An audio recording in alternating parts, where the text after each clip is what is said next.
আসসালামু আলাইকুম। আজকে আমরা রান্না করব চিড়া। প্রথমে পেঁয়াজ আর রসুন কেটে নেব। তেল, পেঁয়াজ, রসুন এবং শুকনো মরিচ দিয়ে ভেজে নেব। তারপর 3টা ডিম ছেড়ে দেব। এটি হলো আমাদের সন্ধ্যার নাস্তা। আপনারা কি চিড়া রান্না করে খেয়েছেন তা কমেন্ট করে জানাবেন। এখন ভালোভাবে ভেজে নেব। এখন দিব ম্যাজিক মশলা,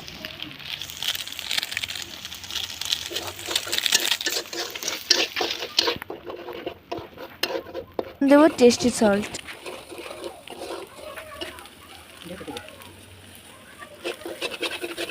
এখন দেব জিরার গুঁড়ো অল্প একটু,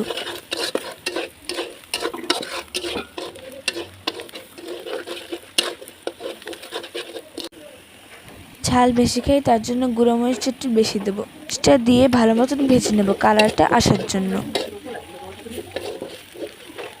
আবার একটু লবণ দিয়ে ম্যাজিক মশলা দিয়ে নাড়িয়ে নেব।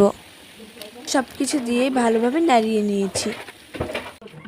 চিড়াটা ধুয়ে রেখেছিলাম, চিড়াটা ঢেলে দেব। চুলার আঁচটা কমিয়ে ভালোভাবে নাড়িয়ে নেব। সব মেশানো হয়ে গেলে আমাদের ভাজাটাও শেষ।